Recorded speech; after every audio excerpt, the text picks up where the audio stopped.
Well, hello everyone. Happy Thursday, happy Friday Eve. I am Judge James. This is Living for Crits, and I'm trying to look a little snazzy today, but I think I'm only coming across looking like some weird, I don't know, I feel like I look like someone who'd be at the racetrack with like my slick back hair and I'm wearing like a Hawaiian shirt, but it's a Wally Hawaiian shirt, so maybe not someone really at the racetrack. I thought I just got a shower, because during pandemic it doesn't matter. I'm an evening shower person now apparently, and my hair has one of two looks. It's either or it's just post shower back. But if I start shaking my head back and forth, or if I like poof it out mid show, it'll be you'll see the evolution as my hair dries. So thank you all for being here tonight. I'm in a weird mood actually. I prepared for the show. I do show notes. If we're connected on Facebook, besides the fact that you'd have to get past how opinionated I am on so many things, I've shared my show notes before for an episode, and I write long show notes just so I don't forget anything, and I like to be organized. And I was writing them, and while I was writing them, I was on Facebook commenting about change and people changing, and mostly because of everything going on in the world right now, and I'm not going to go too far on that path during this show. Last show, we did go a ways down and just taking a moment and talking about everything happening right now in the world with regards to the protests and people being outspoken. But I was referring to people changing, and I was also watching videos from Doctor Who. I like to relate, or I think I relate sometimes to the last quotes from Matt Smith's Doctor. I was the 11th Doctor, right? Where he's talking about how everybody changes. We're all different people throughout our lives. I was a very different person in my 20s, a very different person from my 20s to my 30s, and now that I'm in my 40s, I think I've evolved somewhat.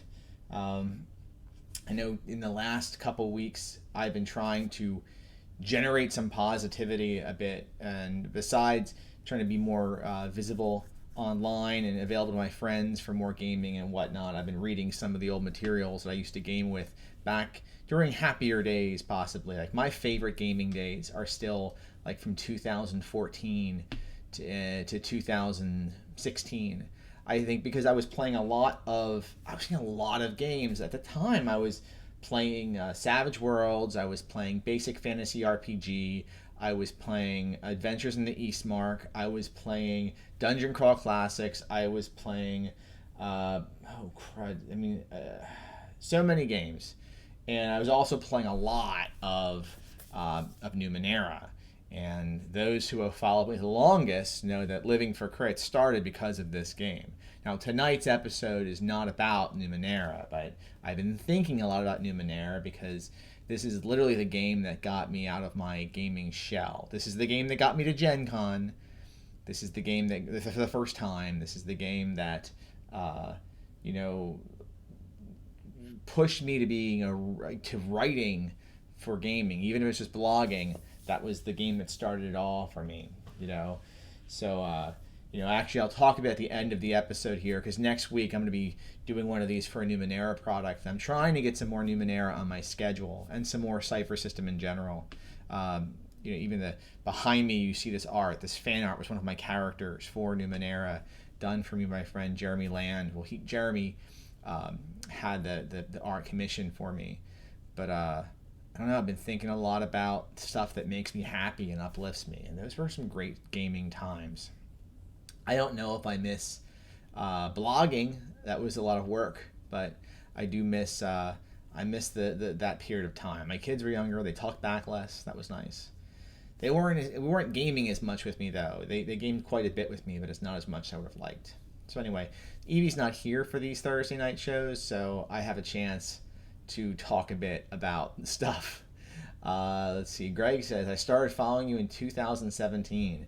What was I doing in 2017? I gotta think about that now. Probably a lot of what I'm doing now. I don't know. Oh, okay. Hector's saying less talking back, more rolling. Oh, he was saying to me less talking back, more rolling. And yeah, Rob, I did not get a haircut. I could like floof this out and how I wanted to. All right, I'm wearing the shirt for a reason. Okay, at the request of one of our viewers, and I'm going to butcher his name, but try it out.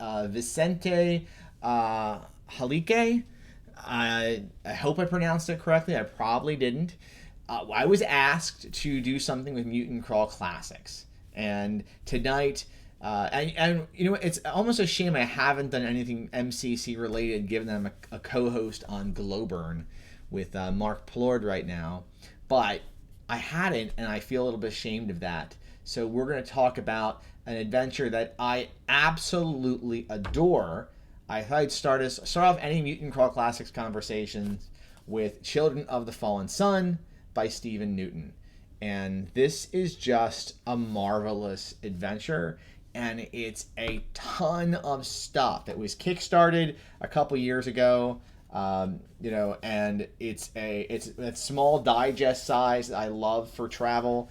But what Stephen packs into this, and it's thick, what he packs into this, you know, is more than a lot of adventures have in them. Even some of the beloved Mutant Crawl Classics or DCC adventures by Goodman Games. You know, Stephen does some writing for Goodman as well, but this one here, this is, of all the Mutant Crawl Classics adventures that came out when the setting came out, I think I was the most excited for this one, just because I know what Stephen produces, and I just thought it'd be a real fun romp, and I was not let down.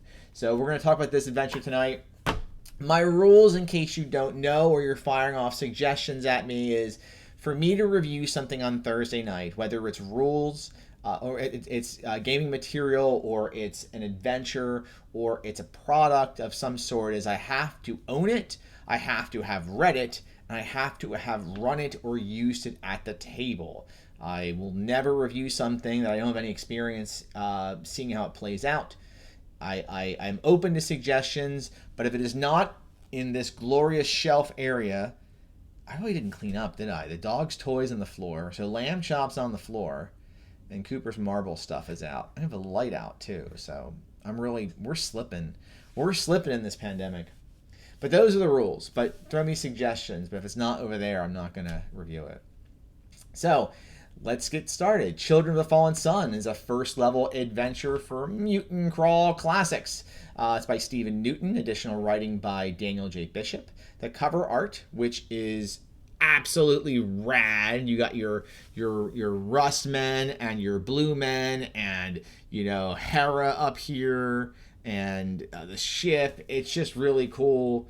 The cover is by FRK Pyron. The map and rear cover is by Mario Torres. And there's actually a line map by Michael Murdoch. Here is the one map. This is a really, really cool map. It's got like a comic book feel. I really like this. There's a video game out for Switch right now called Void Bastards that I want to get. And when I saw it, I'm thinking that art reminds me of Children of the Fallen Sun. There's also a more detailed map here. This is like all this is the outline map. This was the one by Mario Torres, which is really, really helpful for the GM. Like this map generates great feel, and I think once the players have explored the ship, having this out would be great. If I was going to run this online, I would have this and zoom into the room on a screen share, because I don't do anything I don't do anything with other than Zoom. But if I was going to have the map out in front of me, I would use this map as a GM. This map also, I have to say, reminds me of Metroid. And anything that reminds me of Metroid, especially Metroid Prime, that wins a lot of points with me. So I just gotta say it. All right, so the interior illustrations are by Danny Prescott, Stefan Pogue, FRK Pyron, and Kristen Rincon, and the editor was the amazing Jen Brinkman. I always feel it's important to mention all the people involved with the adventure. I won't talk about all the play testers and whatnot, but I think it's important to mention those folks that bring these adventures to life. Without everyone out there doing this, just like with the adventure I wrote, if it wasn't for Charlotte Ergang editing my adventure, Unexpected Wedding, and with Todd McGowan doing the cover, and it wouldn't go anywhere. It wouldn't have gone anywhere. It wouldn't have been what it was. So I think it's really important to make sure you mention those folks. My copy is signed because I kickstarted it, and I got a really nice message from Steven just saying, Judge James, thanks for picking up a copy. Hope you enjoy frolicking with the mutants. And I have enjoyed frolicking with the mutants. So basic plot. Now, again, spoilers. This show is really for judges and folks that aren't planning on running the adventure themselves, which I don't know why that would be you. I think you should run the adventure. Definitely pick this one up, whatever you can. It's only $14.99, so in print, and you can get it on DriveThruRPG. But I'm going to cover spoilers in this, so just tune this out. Earmuffs, right? In this adventure, a ship crashes on Terra AD. It's the Famine 20. It originated on a world that ancient humans traveled to, terraformed, colonized, and eventually adapted to. And there are two people on that world now, two species of human, the Blue Men and their subservient Rust Men. And these are descendants of humans. And I get a real man after man feel, like from that Dougal Dixon book about like what humans evolve from and into as time goes on.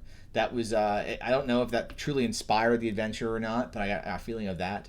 There's an AI on board who's kind of, I don't want to say crazy, but sinister, named Hera, the human environment reconfiguration AI. It essentially, what she does is makes people more adapted to different worlds.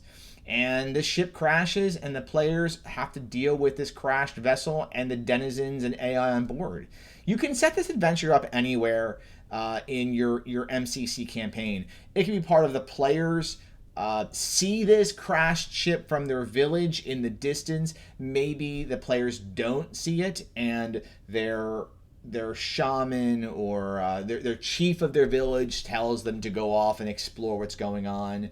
Maybe the players just come across the crashed ship during a hex crawl. If you're running Mutant Crawl Classics as a hex crawl, which Mark Plor did in a campaign that I was in briefly, you could just come across that hex. Boom, there's the ship. Possibly, if you are running Star Crawl, maybe you shot this vessel down and you're going to explore it. That's a way for you to try this adventure with a different system. To use Star Crawl for it, which is compatible with MCC. And then you follow the vessel down and you go on board and see what's there. So that's also a cool way of experiencing this adventure. There is a sequence in the adventure called Roaming the Waste that has several encounters, like random encounters that you could come across while you're approaching the vessel. I ran this as a con length game, so I skipped those. I didn't want to make this run longer than about 3.5 hours. So I trimmed those off. But if you wanted to make this 2 sessions or have this be a game you run over a 6-hour period, I'd invite you to bring those encounters into your game. Just beware, this is for first level characters, and first level characters are meatier than 0 levels, but you could definitely get beaten pretty hard, before you get to the main adventure. All right, so let's see, where am I? I'm lost on my notes. Crap. All right. The opening scene, when you get to the crash ship, there are 2 rival factions fighting each other, and you have a choice. You could intervene against, I think it's like the Porcupine Men is one faction, and like these brainiacs, these hyper brain creatures. You could go down there and like waste some of them. There's like 4-on-4. Or you could, join one side, help the other, or you could just wait for them to kill each other off or weaken themselves and then get involved before you get in the ship. They're essentially trying to fight for the rights to get on board the vessel and to raid it. And I think that scene and the way my player characters reacted to that scene when I ran this that scene kind of opens up some of my love for this adventure. This is an adventure you can get through without combat. I know there are people that play DCC and MCC for the crazy fighting. Personally, and maybe this goes back to it's hard for me to ever read Mutant Crawl Classics without thinking about Numenera, because it was like my first love when it comes to this far future sci-fi. I love adventures where you can get through them through skill and wisdom and thinking your way through and talking your way through, rather than just blasting your way through. Like when I would play games like Planescape Torment or Fallout, the original Fallout games, I loved being able to solve quests without having to raise my weapons and get a big experience point reward for talking my way through a scene. I love doing that. You can do that in this adventure. And you could even side with one of the groups and then have allies in that group that maybe can help you in your quest as you go into the vessel. So that brought up a good part of what I liked about it. There's as the players explore the ship, they're going to encounter dangerous rooms full of bizarre tech. They will have an opportunity to meet the Blue Men, to meet the Rust Men, and deal with the way they interact. Greg makes a comment of conserve resources for the boss battle. Absolutely, that's a great point. Your artifacts have limited uses depending on how many C cells you have to power them, so you don't want to just be using all that up, and you don't want to lose hit points. They are, especially if you don't have a healer in the party or a mutant that has the molecular regeneration, whatever the power is that lets you heal as a mutant. There are 2 AI involved in the game. There is Hera, which is sort of set up to be more of I don't want to say a villain. I don't think this is a good or evil kind of situation. And then you have Adiona. Now, Hera was the human environment reconfiguration AI. Adiona is like an engineering AI. It's the accelerated destination engineering and orbital nil space AI. There is a bit of you can play one against the other. Hera is dealt with much more in the adventure. Hera starts revealing herself to the party early on in the adventure, trying to learn the language. So you're invited to try to role play Hera originally as you hear a synthetic sound of clicks and whirs emanating from the walls around you. That's weird. A few moments later, maybe a whole encounter later, you hear, oh, hello, hello. Also odd. A few moments later, sheep, crow, frost, collard, serach, field, mast, aborn. So it's trying to learn language that the characters are speaking, and then eventually it starts speaking to the characters. And I've messed up my hair. Look at that. I'm gonna put it back down. You know why? Let me just fix this. There we go. We're good. I couldn't deal with it. Like I can mess it up so easily. Anyway, it starts speaking the characters' language and talking to them and everything, and now it's interacting and starts to make demands and requests of the party and become a real NPC. Eventually, as the adventure continues, the party has to decide if they're going to assist Hera in what she's trying to do, which is she's trying to get this robot named Rocky. She's trying to get to launch a torpedo that can, I think, the Genesis torpedo from, what's that called? From Star Trek 2, from like helping her. It would like explode and cause mutations and help her gain power it would seed her on Terra AD, her programming. So you can either try to stop her or help her. And, I was thinking of this when I was reading this again the second time preparing for this, like Hera and Rocky. Rocky is the robot. She built Rocky. Rocky's possessed. Steven, were you watching a lot of Rocky Horror Picture Show when you were? I think of Rocky as like as a subservient character. I think of Rocky being, Rocky Horror. There's some things I really love about this module. The first is all of the charts. And I think in any Mutant Crawl Classics adventure, you need to have charts and tables of malfunctions and effects that are going to occur whenever you tinker with something. Not just the typical, the artifact check roll, but something more interesting. So just as an example, let's take a look here. All right, so if the party is messing with in the gene lab, which that's always safe, with the GMO manipulator, a device designed by Hera to make the necessary improvements to Terra 47 colonists, as they are messing with this, they make an artifact roll, and it's a special artifact roll. If they roll well, they become optimized. One of their physical traits, strength, agility, or stamina, is permanently improved by 1. But the character is infected with the AI Thrall mutation, which is a mutation that is a defect that could dominate the character. Hera could dominate them. Like, do you want that to happen? I don't know. For some permanence with using his abilities, maybe I would. On a really high roll, you still get the AI mutation or defect, but the character gets gills and infravision. That's pretty sweet. On a really low roll, the character is neutered. Or takes 1d4 damage as tissue is laser removed. Not good. On a critical failure, Hera's algorithm is confused by the life form in the device. The subject is immediately reverted to stem cell goo to be built anew. Irrecoverable death, no save. That's rough. That'd be fun for your folks looking for their death save because they're used to playing 5e, right? There's a bunch of charts like that. I love to see that in adventures like this. I also love how there are opportunities to gain allies, to deal with Adiona or Hera, to play them off against each other. You could leave this adventure, if this is a part of a campaign, you could leave this adventure with allies and minions and friends, NPCs to meet in the future. It helps create a story. There are also new artifacts in here.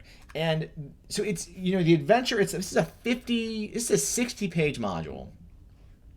The adventure itself stops at page 29, and you start dealing with swag after that, like new artifacts. There's a thermosuit, a recon kit, Adiona's teleportation hoop, a Vitapen, a plasma drill, the hip torpedo itself, a stun wand, more art, a lumitube, a dehydration gun. I really like the dehydration gun. I just think of my mouth is so dry.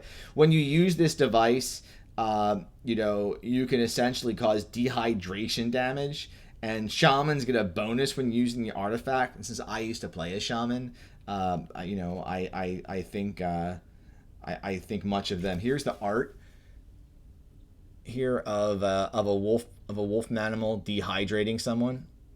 It's rough. There is the new mutation or defect with AI Thrall. There are new monsters with GMO humans, the Blue Men and the Rust Men, the Vita zombies, and then they have the Kickstarter supporters. Got to mention all those. Am I in here? I guess I would be in here, huh? There I am. Yeah, I'm here. Making sure. I'm like, for a second, I'm like, I did get this for Kickstarting it, right? Rob's asking, a DCC MCC game with actual loot? I might pass out. What are you talking? What games are you playing, man? All DCC and MCC games have loot. Actually, all MCC adventures have loot. You have to have it. You need artifacts to survive. MCC literally is like the loot fest. And yeah, one-shots. No, one-shots. What kind of loot you use in one-shots? But some of the loot you get in some of these adventures, some of the DCC adventures especially, you got to be careful. I mean, it totally can unbalance your game afterwards. There's a lot of loot in here. But artifacts in MCC can kill you. That's why I like using artifacts in my DCC games. The last two things that are really, really badass in this module is both Hera and Adiona are fully fleshed out as Patron AI. That means that each one has an invoke AI, Patron AI chart. Each one has a patron taint. They have spells like there's environmental protection, environmental exploitation, and environmental adaptation for Hera. And then over on Adiona, there is the patron bond and invoke patron results. There is navigational arrays, a wetware program. I should have said wetware program, not spells. Weaponized nil space and transmission protocol. If you've ever tried creating a patron, which I have never done, I really want to do one for Mucosatron Rex, my alter ego for the DCC, my slug god, the slug wizard, the slime sorcerer of Sagittarius A, and the 7 circles or whatever. It's hard because you have to create for any patron you're creating, you have to create, whether it's for DCC or MCC, the invoke patron results. You have to create the patron taint, and you have to create 3 spells or 3 wetware programs that your character, your wizards in DCC or your shamans over in MCC get access to. So it's a lot of stuff to do. And look at that, Stephen Newton's here. He's watching the show. He just jumped on. He's on a work conference call but can't listen. Thanks for reviewing. I look forward to watching this later. It will be on YouTube later for sure. But if you ever try creating it, it's hard. He puts 2 of them out there. So that's a resource. So even if you aren't going to run the adventure itself, half of this book can be used by you as without running the adventure at all. So as an example, let's say like you don't want to run the adventure. Why? But let's say you can't run the adventure. One way to adapt this is, so I set all my MC games on the Warden, essentially, or my version of the Warden. I call it the Augustin, for what's it called, Metamorphosis Alpha. And you could have a whole deck of the ship already where there's the blue men and the rust men already live there, maybe. So the party's encountered them before, and then later finds this crashed ship deck to deal with, and oh look, more blue men and rust men to deal with. And the stats are in here. Here's the art for Hera. The art for Hera is really cool. She's like super powerful looking, and like so strong, and she's like and people are bowing down to her, and I just feel like, if there's ever a patron that feels like a god, it would be Hera, because Hera, besides having a goddess's name, she makes people better. She adapts them and gives them stat boosts and stuff. And why not worship her? Oh yeah, because she's going to go ahead and thrall you, which isn't good. Anyway, there's a lot of stuff in here. It's a great module. It's a lot to go off of. This is definitely a must-buy if you're an MCC fan, and I had a great time running this. I ran this at PAX Unplugged 2018 it wasn't a pickup game. It was sort of one of those weird on-the-books, off-the-books games. It was like I don't know what the table was that we were called. It was called. There was a sign-up for it. Very full table of folks. All of them are new to Mutant Crawl Classics. I set the adventure in the deck of the Warden. I had the ship punch a hole through the Warden's shell. So part of the plot was that the air was thinning on that deck. It was all flooding outside. So when the characters were sent there, they were supposed to try to fix the vessel maybe and get someone to or see if something on board would help fix the shell. Now the ship was shot, but that was could they get one of the AI, and they didn't know who they were dealing with there, maybe, but they did know that there had to be some way to do something with the ship that would fix the shell and save the whole deck of the ship.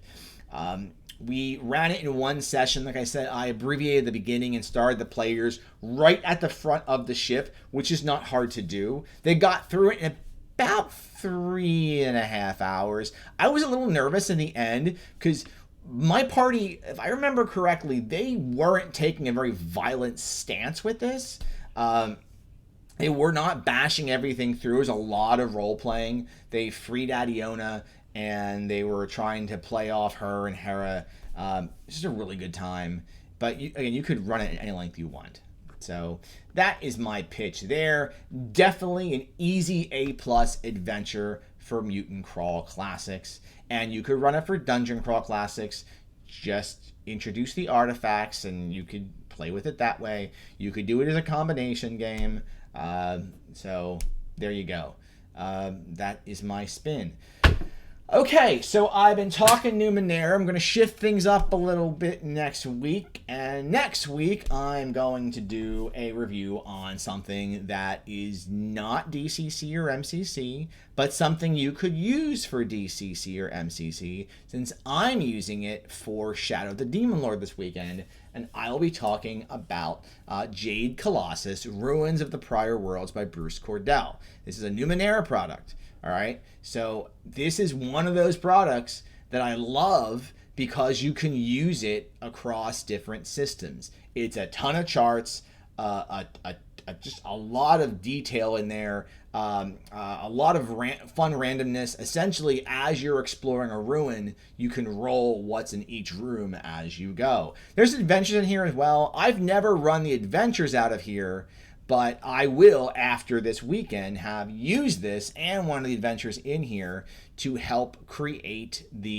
a dungeon, the first dungeon crawl I'm doing for Shadow of the Demon Lord, and I'll be using Jade Colossus. So I'll be fresh in my mind, and this will probably kick off a few weeks of me talking about Numenera for a few reasons. The one is, I felt like going home, and for me, and as much DCC love as I have, going back to Numenera does feel like going home for me. And right now, I'm a little nostalgic for that. The second thing is, you know, I as I said, this was the first system, the first game that's got me out of my shell of just playing with my close circle of friends and meeting people online. And if you didn't know it, my first published anything that I got paid for, my first published adventure was in the Cyphercast magazine, which was a Numenera and Cypher System magazine, and it was called Metal Mike's Mercs, which I got the name from Magic Mike, and it was about a really sexy robot. So that was the adventure in space. So I wanted to revisit that. I'll be running a lot of Numenera this summer. I'm getting a chance to go back and finish the Devil's Spine, an adventure that Mark Plord was in that game with me, my co-host from Glowburn, and we paused the adventure with only 3 sessions to go back in December of 2017. And then I got a new job and started moving, and everything got thrown into tumult. And G Plus went away for, I think, at the time or around that time, and online gaming was harder. And I just kind of got jacked up. So I'm going to go back, and we're going to finish that adventure for 2.5 years. We're going to finish that adventure module, so that'll be cool. And I want to take a crack at Slaves of the Machine Gods, which is an adventure for Numenera. So I'll be doing that this summer. Plus on Sundays, I'm doing one this Sunday, and there is still one seat. So if you want it, you might want to message me, and I would suggest you email me at Norwin Game Nights, which is, I'll type it down here, Norwin Game Nights at gmail.com. NORWIN Game Nights, GAMEKNIGHTS at gmail.com. I may have a seat left available for this Sunday's Numenera game, which I'm running an adventure. I think it's called The Inconsistent Moon, and it's a game for charity. So essentially, all you have to do is, it's from 9:30 a.m. to 1:30 p.m. Eastern Time on Sunday. There's one seat left for this game, and it's a Numenera adventure. Pre-gens will be available, and if you donate any amount of money or proof of donating goods to either a local food bank or Feeding America, you get a seat at the table. So as of right now, between 4 players and a bunch of supporters who have also thrown in money, including Bruce Cordell, who writes a lot of stuff for MCG. He donated as well. We've generated $230 for helping food banks, which is freaking awesome. And I don't collect any money. You just get proof that you donated. There's one seat left. So if you think you'll want it, let me know as soon as possible, and I will try to get one of our viewers into that game. But Rob is saying yes, because Rob and his wife are both playing with us, and that will be cool. It'll be a really good game, I think. And no experience necessary. Never tried Numenera. This is definitely a time to try it. I've been playing this game since 2013, and it is definitely one of my favorite settings of all time. So we're going to stop there. And if you like this video and you're watching on YouTube, please like, comment, and subscribe. Keep spreading the word if you don't mind. I love that we're getting more viewers week over week. And I guess, please take care of each other out there. Look out for each other. And I'll be back on Sunday with Judge Evie to talk about whatever we're going to talk about next, which we don't know. We're going to find out. So, good night, y'all. Take it easy.